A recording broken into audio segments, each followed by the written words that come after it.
शाहरुख मलिक सम्मान न्यूज से हमारे सहयोगी सूर्यनारायण कुशवाहा जी आज यहाँ लोहिया भवन लखनऊ में किसान समर्थन समिति की एक बैठक हुई है और हम इस बैठक में तमाम किसान और मजदूर से संबंधित लोगों ने भागीदारी की।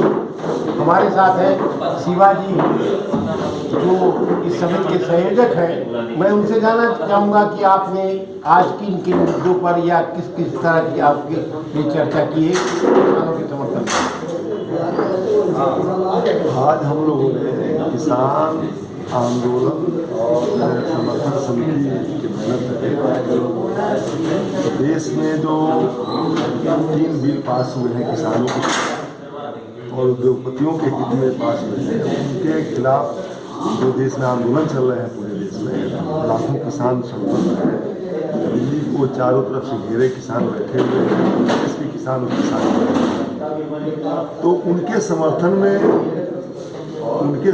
में लखनऊ में आसपास और उत्तर प्रदेश में किसानों को जागरूक करने का, मजदूरों को जागरूक करने का, नौजवानों, छात्रों, व्यवसायी जो छोटे प्रभावित हैं उनको खड़ा करके इस आंदोलन को मजबूत करना है। ये लड़ाई लंबी है और ये जो बिल पास हुआ है सरकार कह रही है ये किसानों के हित में, सच है कि बिल कंपनियों के हित में, इसलिए हमें ये किसानों को ही नहीं मजदूरों को बताना है और देश के जो गरीब लोग हैं जो फूड सिक्योरिटी बिल के तहत उनको अनाज मिलता है। देश में कोरोना काल के बाद आंकड़ा है 40% से ज़्यादा लोग बीपीएल में चले गए, उनको अनाज कहाँ से मिलेगा। सरकार ने भंडारण का जिम्मा हटा लिया और अनाज को, सब्जी को, दाल को, दूध को, इसको एसेंशियल कमोडिटी के कानून से बाहर कर दिया।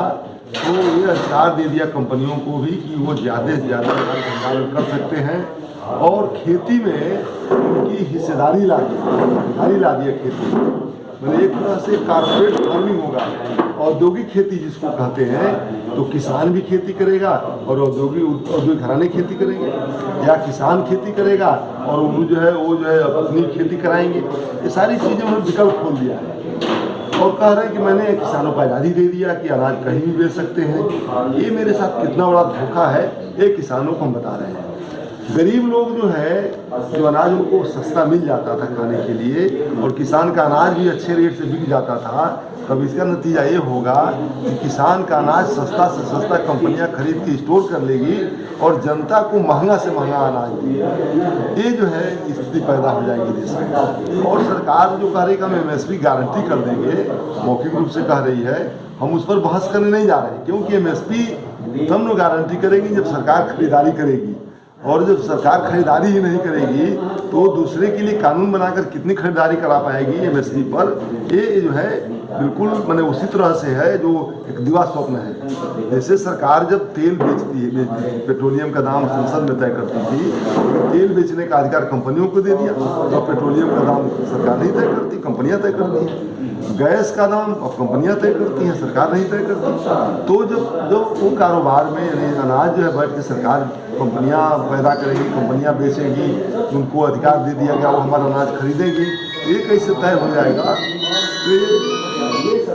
ये सरकार नहीं तय कर सकती है कि आप मेरा अनाज खरीदेंगे, ये उनके बस में नहीं है। मैं जानता हूँ सरकार की ताकत, मालूम है हमको कि वो कंपनियों को भी बस नहीं कर पाएंगे क्योंकि गन्ने का भुगतान तो समय से नहीं करा पाती। कानून है कि can purchase and supply act में कि 14 दिन के अंदर भुगतान नहीं होगा तो बैंक के रेट से ब्याज देना पड़ेगा। लेना जब ब्याज दिया क्या नहीं दिया। तो मैं जानता हूँ कि जब सरकारी मिलें थी उत्तर प्रदेश में और देश में तो निश्चित रूप से मिलें जब तो किसानों का जो गन्ना था समय से भुगतान होता था, समय से गिरता भी था, तमाम कोशिश थी, सरकार पर दबाव भी रहता था।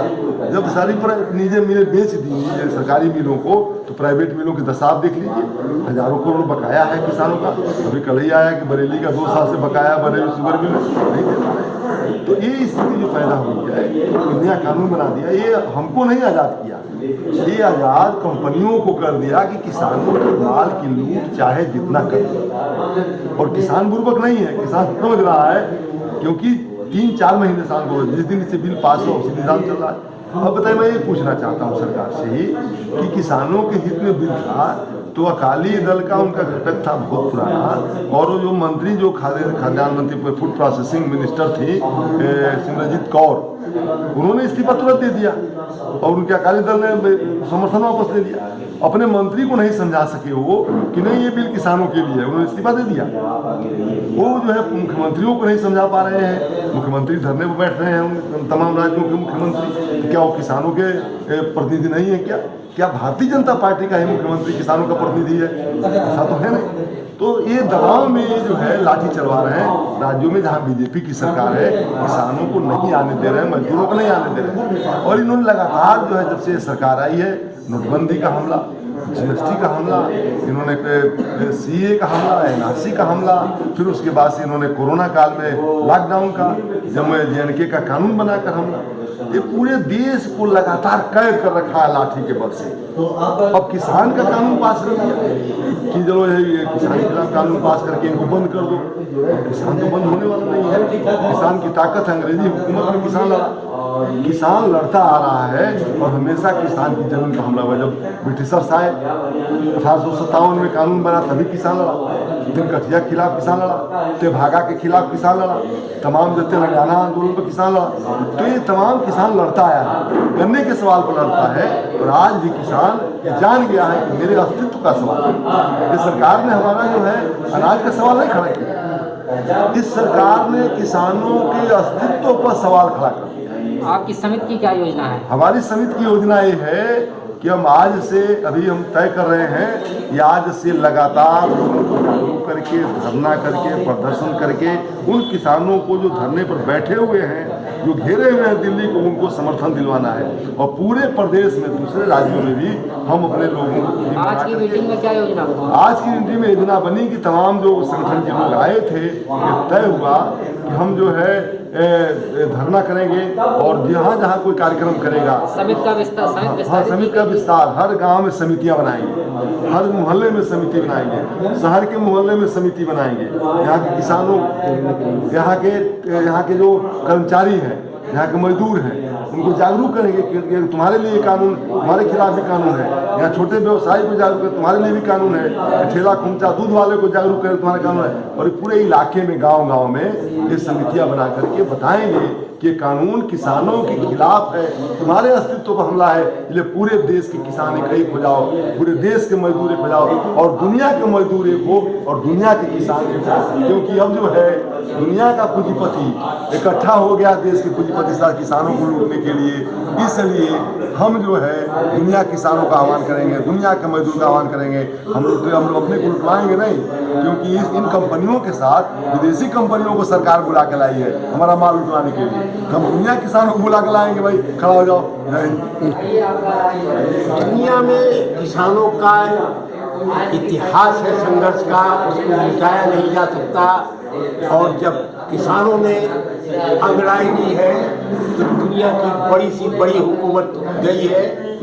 आज भारत में अगर इनको लाठी के बल पर, ताकत के बल पर किसान को दबाने का जो प्रयास किया जा रहा है, वो प्रयास कतई नहीं सफल होंगे। निश्चित रूप से भारत का किसान इस समय एकजुट हो चुका है, और जब तक ये कानून वापस नहीं होंगे, जब तक इन जालिमों का खात्मा नहीं होगा, तब तक किसान संघर्ष करता रहेगा। जय भारत।